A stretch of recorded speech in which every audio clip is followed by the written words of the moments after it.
Rumors had been spreading for weeks in Quito about secret meetings, folded envelopes, and men who spoke of a single unthinkable end to President Gabriel García Moreno.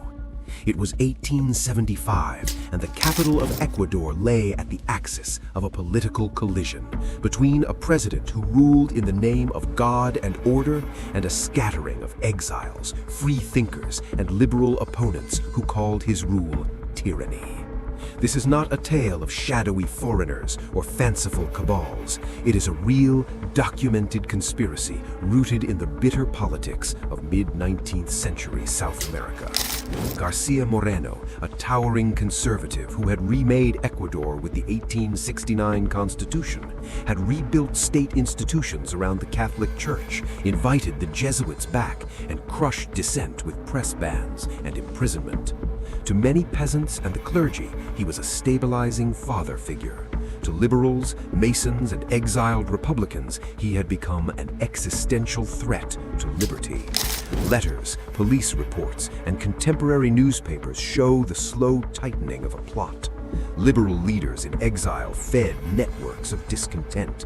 Masonic lodges, already outlawed and denounced by García Moreno, became meeting points for men who believed assassination was the only remedy. The president had survived threats before. He traveled with a small escort and spoke openly of Providence. But by August, pauses between rumors and action had narrowed. On the morning of August 6, 1875, the drama moved into the open.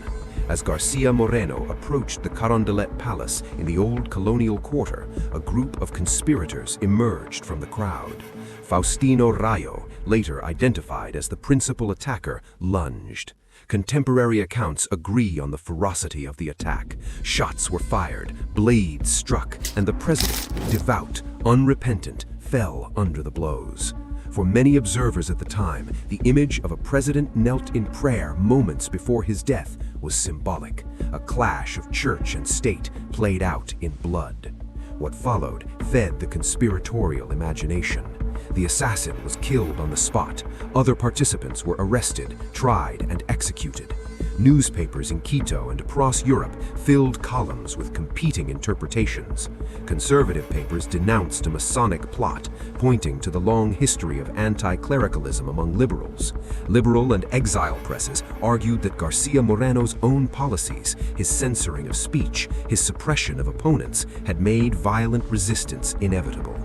Diplomats recorded secret correspondences tracing the movements of exiles in Bogotá, Lima, and beyond.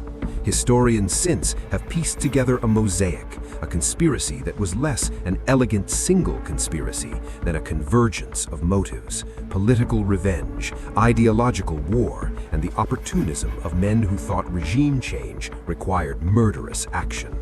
The assassination shattered Ecuador's fragile calm.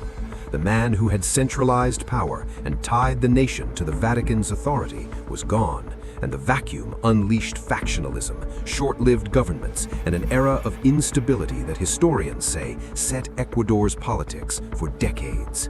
Internationally, the killing intensified debates about the role of secret societies and the dangers of mixing religion with the instruments of state. Conservatives claimed martyrdom, liberals claimed liberation. Rarely in South American history did a single act so starkly symbolize the continent's 19th century struggle between clerical order and liberal modernity. Why does the story matter now? Beyond the melodrama, the assassination of García Moreno reveals how conspiracies often grow out of real political breakdowns, when institutions are hollowed out, when dissent is silenced, when enemies congeal into secret alliances. The Quito plot of 1875 was not a neat conspiracy in the movies. It was a violent product of ideological exile, repressive governance, and a brittle republic.